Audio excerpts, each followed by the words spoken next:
Hello everyone, welcome to Chess Master Strategy. Today I'm going to share you a game just played last week on the 29th of May 2024. This is Norway Chess 2024, Round 5 Classical. On one side, that's the 18 years old Indian Grandmaster Ron Prag, and on the black side, that's the Norwegian Grandmaster, the world number 1, Magnus Carlsen. The time control for this game was 2 hours per side for the first 40 moves. In this game, Carlsen failed to make the castling, and he also made some crucial moves with inaccuracy.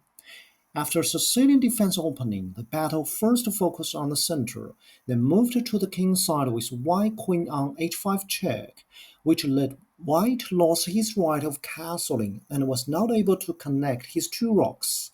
Then the battlefield switched to the king's queen side, particularly with white finally controlled the open file B with his rook and queen.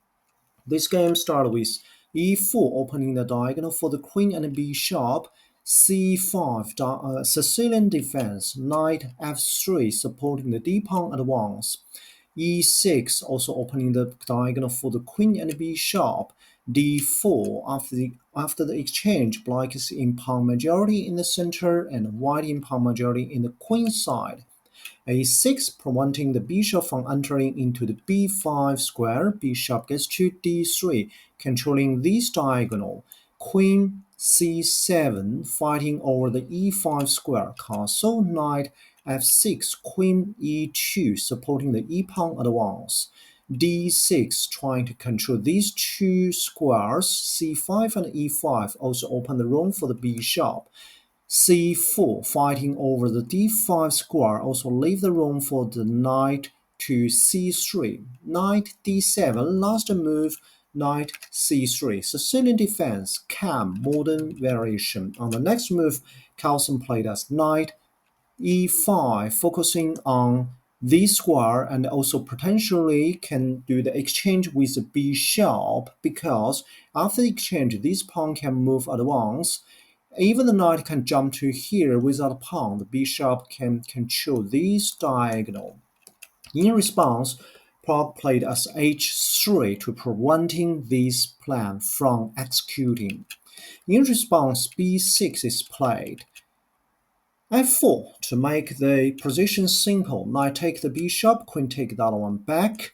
Bishop now gets to b7, trying to control this diagonal. We can understand the reasoning behind these two moves from Magnus Carlsen. First, he initially wants to control this diagonal. Now he moves his plan because of this h3 pawn advance. So he trying to control this diagonal and still focus on the d5 and the e4 square with a combination of the knight. Now the center become focus area. Very beautiful play by Prag. Instead of fighting over the center squares, so he moved a pawn to f5. This is very challenging for the black side to choose because if you take that one, the knight, pawn, or rook can take that one. Very powerful position for the white side. And if you just wait, once the pawn take that one, you take that one back, the knight can jump into the e6. Also very powerful. So the best move for this position should be move the pawn to here, e5, trying to kick the knight away. But in the actual game, queen d7 is played. Magnus Carlsen understands the importance for e6 square and f7 square, but this is not the best move to play. Bishop g5 and bishop e7, rook gets to d1 because once the bishop gets the knight, bishop takes the bishop back, so this pawn will be only supported by queen and 1 versus 2 position with the queen and rook targeting this pawn. The next move for black to play is castling. This is best timing for castling. And in the actual game, Magnus Carlsen played as rook c8, trying to attack or potentially attack c4 pawn. And queen now smartly moved to e2 square, still supporting the pawn Well, we can see his plan to try to control this diagonal because Prag understands there are going to be some exchange in here, happening in here, and once the exchange happening here, the queen possibly can move to here, try to threatening the king directly. E5, but it's too late. Bishop takes the knight, bishop takes the bishop back, knight gets back to c2, and now queen moves to c6. It is still good timing for the castling, but Magnus Carlsen didn't do that. It is not necessary for castling for the war number 1 for sure, but the problem you will be able to see is without castling in this position, the two rocks cannot can be connected each other. That's going to be a big issue. So queen moves to c6. He could also consider queen moves to c7. The reason because if the queen moves to here, if the knight gets to here, the bishop can do exchange in here. But in the actual game, because the queen moves to c6, even the knight jumps to here, you can't make it trade-off with your bishop anymore. Knight gets to e3, so now it's 2 versus 2 position, targeting the c4 square. Bishop gets to g5, and Prag played as king h1. Another move can be considered is rook gets to f3. After exchange in here, pawn advance, knight gets to here, pawn advance, rook can move to g3. If queen advance, pawn rook can take that one. So this is better of position for the white side. And let's get back to the actual game. After king h1, bishop takes the knight, exchange, and now f6. This is correct move by Carlsen because at this stage, if you do castling, the problem is this pawn can be on the 6th rank. That's very, very powerful one. And I'll take that one, queen can make the check. That's going to be a winning position for the white side. And if you think you have 2 versus 1, you take this one, pawn still can make the advance. This is still better of position for the white side. So the best move for this position is preventing the white pawn from advancing, which is f6. b3, trying to support the c4 pawn. b5, trying to break this pawn chain. And now Prag played a very amazing move, which is because if you simply take that one, the problem is the black has 2 versus 1 position against the c3 knight. So knight jump to d5. What you can do? If you simply make that one, that's going to be a game over. So in this situation, queen has to move to c5, trying to make the trade-off between the bishop and knight, also the trade-off between these two coins. Queen moves to f3. Now you can see this diagonal and this diagonal. If you want to try castling here, that's going to be a winning position for the white side. It's going to be a 4. So pawn take that one, no worries. Queen just to do a check, so king can only get to the f8. If you want to go to here, that's going to be a game over position for the black side. So king moves to f8. The two rocks are not disconnected. Rook is to f3, trying to control the rank 3 and preventing the pawn from advance. Bishop takes the knight. Think about what are you going to play if you're going to use a rook or use a pawn to take back the bishop. That's correct, use a rook. Otherwise, you're going to create one isolated pawn for yourself.